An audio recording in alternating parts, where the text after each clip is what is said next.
Karen Peabody from Forgewell Solutions, and I am here with Cassie Len. She is a marriage counselor at Forgewell Solutions, and she was going to just give a few tips on marriage counseling during this time in the quarantine. So thank you, Cassie, for being here. Yeah, thanks, Karen. I just wanted to kind of reach out and say, a couple thoughts I had. Telehealth can be a great way to still get couples therapy during this time. I know a lot of people think, how would we do it without being in the office and you seeing us interact face to face? But I think that it can be really a good way to deal with some of the stressors that come up, whether it be financial or just kind of all being stuck in the same house, change in routine and activities. It can be a way to just have another person looking at the way that we figure out those types of conversations. I always like to tell couples that things don't necessarily need to be bad to be in couples therapy, right? They can be kind of going okay, and it can be a way to, check in almost like a primary care physical. You want to get ahead of things before things get really bad. And then I think also another thing that I really like to make sure couples know, especially with telehealth, is this is not a blame game. We don't like to come on to couples therapy and say, this is what this person is doing wrong, and this is what this person is doing wrong. It's more a way to say, how do we interact? And when we have disagreements, what are the processes that we use to kind of go about resolving them?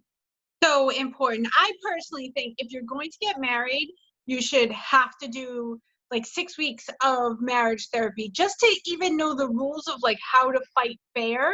Absolutely. Yeah, that's a lot of what we cover is kind of just, when we're having disagreements, is there a way to do this?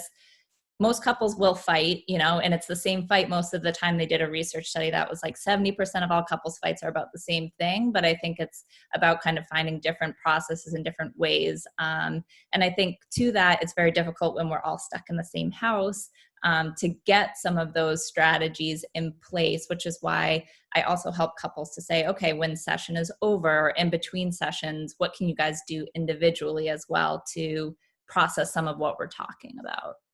Yeah, I think that's really important too. When people are thinking about, well, how does this go in quarantine? We're about to talk about this really heavy stuff, and then you're going to be gone and we're going to be stuck looking at each other.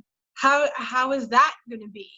Yeah, I think it's about kind of, logistically, it's different for every family that I work with. But if you can kind of chunk out a time at night where maybe someone's able to take a walk afterwards, or you're able to go in separate rooms, maybe while kids are eating or watching a TV show, so that it's not so heightened and we can kind of calm down from that. I also like to usually see couples on a bi-weekly basis, and in between using that hour to be like, what kind of positive connections can we have? So it's also about not only bringing up stuff that maybe is a little bit difficult to talk about, but like reinforcing, well, what goes well for you guys? Do you have a show that you like, or a game that maybe we can use that hour in between each week to like connect on? Right. So if there was a couple that was like contemplating, you got to figure like every couple at a certain point has been like, we should go to couple therapy. When is that time? I believe as a couples therapist, the time is when it kind of comes through your mouth, right? Like when people say, maybe we should go to couples therapy. I think that's really when people should start to look, because I think it's not only, starting to kind of open up that conversation, but it's developing a relationship. I'm newer to the field, but I've had supervisors and colleagues who they make a connection in their younger years. And then over the course of a couple's relationship, they check in when different things come up, right? Like, we see you for a little bit, in 5 years, maybe there's a new issue and you've already developed a relationship with a therapist where you feel comfortable to be like, this is our consultant almost. Right. And it can kind of help you with the difficult times in life, because life can be challenging. I know. And I think especially in this time too, when I think of you in the office as a couples therapist, I just think it's such a valuable gem, because like for me, I kind of look at you as like, a really great couples therapist for the new couples coming up, just married, want to be married. And during this time where like all these people are putting off their weddings and can't do it. I mean, it's so stressful enough, like just planning a wedding, but then it gets put off and you don't even know what's going to happen. I just think you would be a perfect resource for these people just to process this out, like get somewhere to put it all so they're not putting it on each other.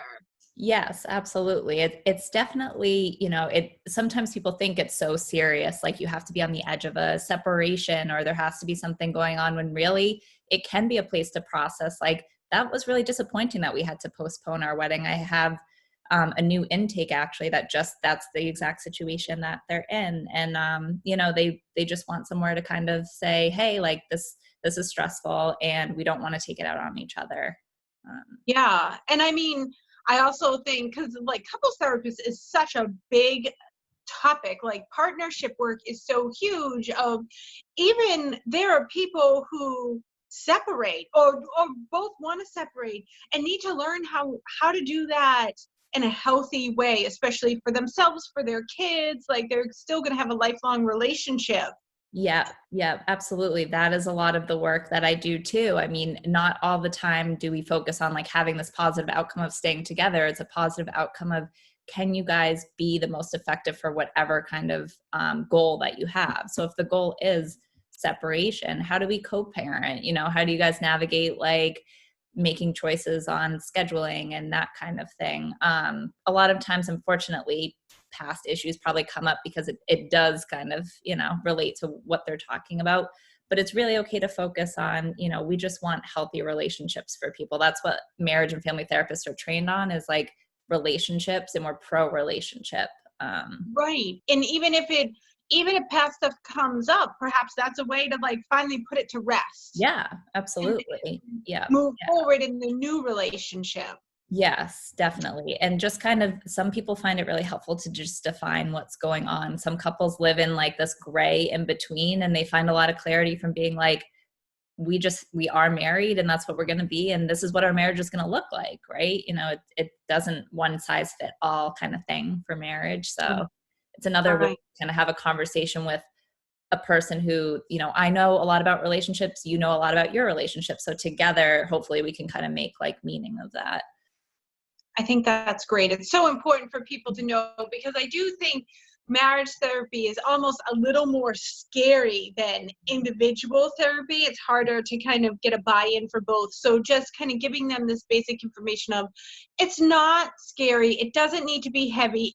You're not like coming to the rock fight every week, No. to really hash this out of, this is about the positive aspects and using everybody's resources and strengths to like build a better version of partnerships. Yes, absolutely. And that's why, again, I say it all the time, but like the best time to do it is kind of when you're newer into a relationship. And it's okay. Even, some people think it's silly, we've only been dating 2 years or something, but that's the time to be like, you guys have so many strengths. Let's not wait until, these things kind of build resentment or contempt or other negative emotions. Yeah.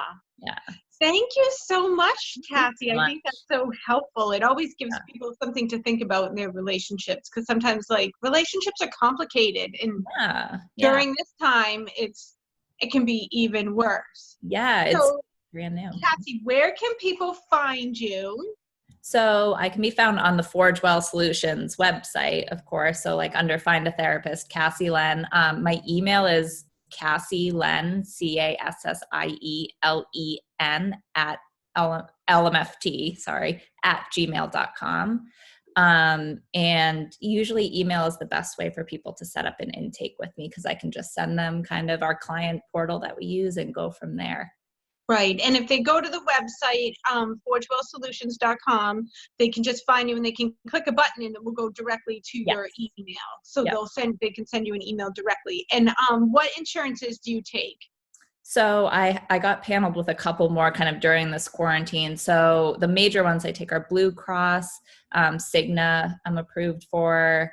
Tufts, I think I just got approved for it, and then any Optum insurance. So I know that includes like Harvard Pilgrim, United, and then if anyone does want self-pay as well. Okay, great. Yeah. Thank you so much for being here. It was great to see you. Yeah, thank you. It was great to chat about couples therapy. It's definitely. All right, great. Hopefully we'll hear more for you. If you have any questions for Cassie, feel free to reach out. If you have any topics that you'd like her to touch upon in these little tips that we're giving, feel free to let us know and we'll do that for you. Great. Thank you. Thank you. Have a great day. You too.